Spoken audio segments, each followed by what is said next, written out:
Act 1, Scene 1. Rob Johnson, in his 40s, and Valerie Rothman, in her 50s, stand together in the wings of a Broadway theater.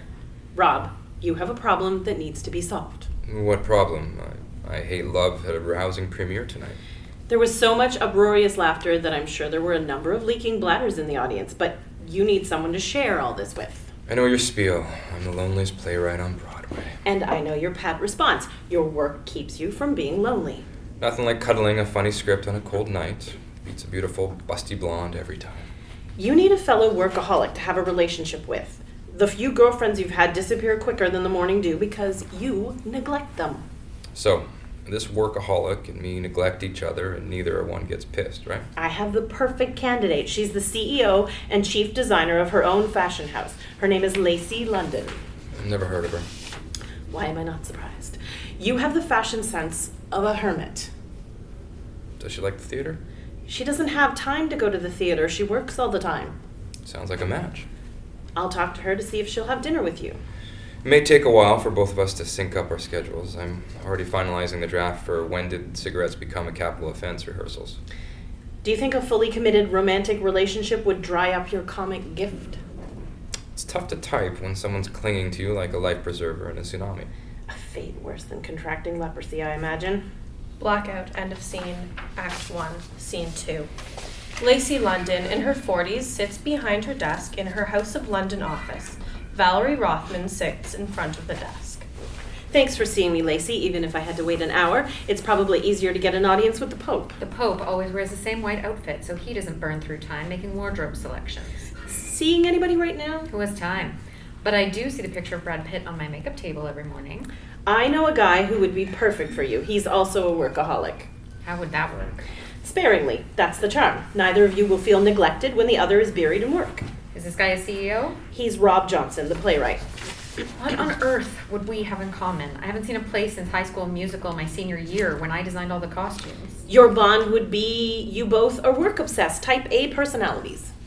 Text me his number. I'll call him sometime. Rob gave me 5 avails for dinner in the next 6 months. I'll text you the dates to see if any work for you. My next 6 months are a bear, but I will check it out. You're impossible, but then again, so is he. If you two ever do get together, it could be a life changer for both of you. I love my life. Aren't you tired of curling up at night with your fabric shears and dressmaker pins? A girl can have all sorts of fun with fabric shears. Spare me the details. Blackout, end of scene. Act 1, Scene 3. Rob Johnson walks over to a restaurant table where Lacey London is sitting, texting on her phone. Lacey? Rob, I assume? Sorry, I'm 2 hours late. Don't be silly, I just got here. They lock eyes for a prolonged moment, losing each other in the other's eyes. Valerie tells me that we have nothing in common. Except for our passion for our work and our lack of time for each other. I hear you work even more than I do. We'd likely see each other only slightly more frequently than Haley's Comet. Perhaps you should write comedies. So why are you a workaholic? Is it the money? It's not the money, although it is nice not being homeless and rifling through restaurants' garbage cans for food. It's the art and the craft of playwriting. It's the creativity you love, right? Exactly. It's the most fun you can have with or without your clothes on.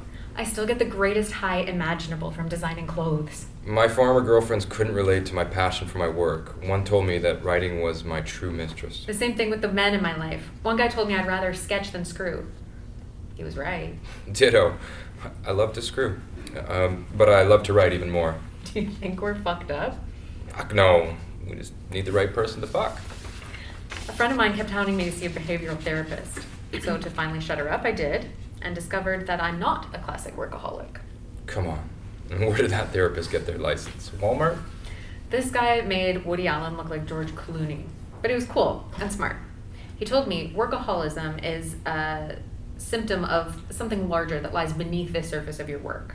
Like a traumatic childhood, mental health issues, addiction problems, or a previous relationship that was more rotten than Adolf Hitler's heart.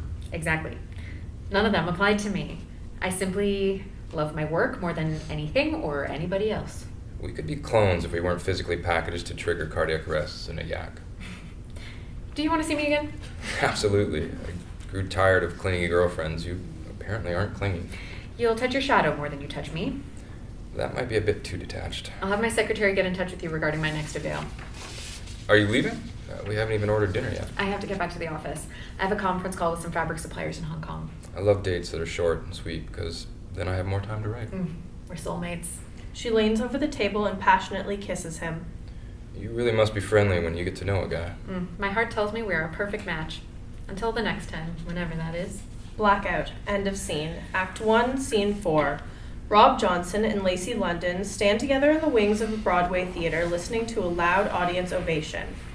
Well, what did you think of When Did Cigarettes Become a Capital Offense? I know the audience loved it, but I didn't find your play that funny. Humor is subjective. You must hate me. Don't be silly. I'm sorry you didn't have a good time. You and I excel at staying in our own lane. I don't know squat about fashion, and you have the sense of humor of a fire hydrant. I will have a martini or two before I see your next show. He hugs her. I love your tight ass, but you can't be a tight ass when you're watching a comedy. She playfully sticks her tongue out at him. Blackout. End of scene. Act 1, Scene 5. Lacey London and Rob Johnson sit at a restaurant table sipping wine.